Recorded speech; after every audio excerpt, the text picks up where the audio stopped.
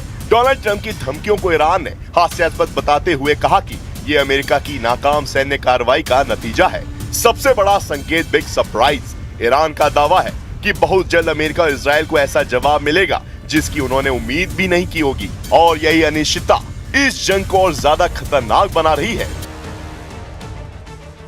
क्योंकि ईरान के इस बिग सरप्राइज वाले बयान से ठीक पहले अमेरिकी राष्ट्रपति डोनाल्ड ट्रंप की झल्लाहट फिर दुनिया के सामने आई है।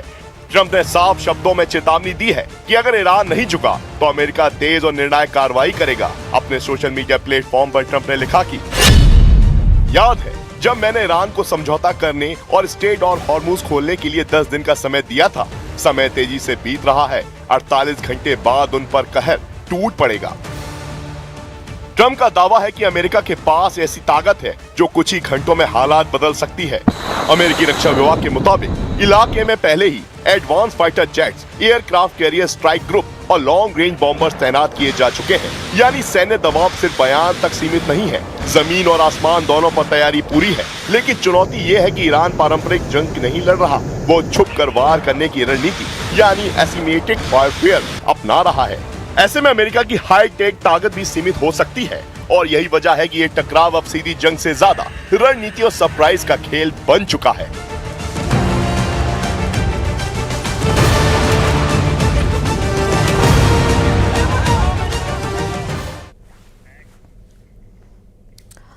पड़ोसी देश पाकिस्तान में इन दिनों तेल की धार भी है और तेल की मार भी।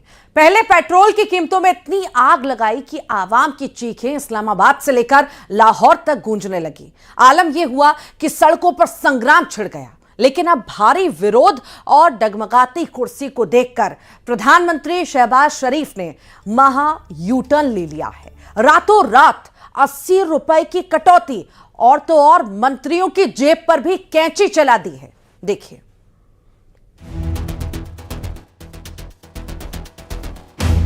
पेट्रोल की लेवी में फिल फॉर 80 रुपए फी लीटर कमी का ऐलान कर रहा हूं। पाकिस्तान की सड़कों पर मचे इस गदर को देख लीजिए। ये गुस्सा है उस आवाम का जिसकी जेब पर शहबाज सरकार ने पेट्रोल बम फोड़ा था, लेकिन 24 घंटे के अंदर ही सरकार को अपनी गलती का एहसास हो गया, या यूं कहें कि कुर्सी खिसकती दिखी तो यू टर्न ले लिया। पाकिस्तान में अब पेट्रोल के दाम 80 रुपए प्रति लीटर कम कर दिए गए हैं। कल तक जो पेट्रोल 458 रुपए की आग उगल रहा था वो अब 378 पर आकर थमा है। पेट्रोल की लेवी में फिल फॉर 80 रुपए फी लीटर कमी का ऐलान कर रहा हूं और इस तरह आज रात 12 बजे पेट्रोल की कीमत जो कि 458 रुपए फी लीटर है उसे कम करके 378 रुपए फी लीटर आज रात 12 बजे पेट्रोल पंप पर आपको पेट्रोल मुहैया होगा। और ये कमी कम से कम अगले 1 माह के लिए और पूरे पाकिस्तान पर इस कमी का इतलाक होगा। प्रधानमंत्री शहबाज शरीफ टीवी पर आए और भावुक कार्ड खेल दिया। बोले आवाम की तकलीफ नहीं देख सकता, लेकिन सच तो ये है कि आईएमएफ के दबाव और मिडिल ईस्ट की जंग ने पाकिस्तान का हुक्का पानी बंद कर दिया है। महंगाई का आलम यह है कि अब मंत्रियों की शामत आ गई है। ऐलान हुआ है कि अगले 6 महीने तक किसी भी मंत्री को सैलरी नहीं मिलेगी। यानी अब हुक्मरान भी उसी कंगाली का स्वाद चखेंगे जो वहां की जनता सालों से चख रही है। प्रधानमंत्री ने तेल पर भारी सब्सिडी का भी पिटारा खोल दिया है। बाइक सवारों के लिए 100 रुपए प्रति लीटर की सब्सिडी और छोटे बड़े ट्रकों के लिए महीने के 70 से 80 हजार रुपए की राहत का वादा किया गया है। शहबाज शरीफ कह रहे हैं कि ये इकोनॉमिक स्टॉर्म यानी आर्थिक तूफान है जिसे वो अकेले नहीं झेल सकते, लेकिन हकीकत यह है कि आईएमएफ की शर्तों और मिडिल ईस्ट में छिड़ी जंग ने पाकिस्तान के पसीने छुड़ा दिए हैं। 1 माह तक 100 रुपए फी लीटर के हिसाब से सब्सिडी दी जाएगी, जिसके तहत छोटे ट्रकों को 70,000 रुपए, बड़े ट्रकों को 80,000 रुपए और अवामी सफर की बसों को यानी पब्लिक ट्रांसपोर्ट उन बसों को 1 लाख रुपए माहाना सब्सिडी फराहम की जाएगी। विपक्ष इस यू टर्न को शहबाज सरकार की सबसे बड़ी नाकामी बता रहा है। जानकारों का कहना है कि ये कटौती सिर्फ 1 महीने का चुनावी लॉलीपॉप है, क्योंकि अंतर्राष्ट्रीय बाजार में कच्चे तेल की कीमतें अभी भी आसमान छू रही हैं। 80 रुपए कम तो कर दिए, लेकिन सवाल वही, क्या पाकिस्तान के पास इस राहत को लंबे समय तक झेलने की औकात है? Bureau report, news 18।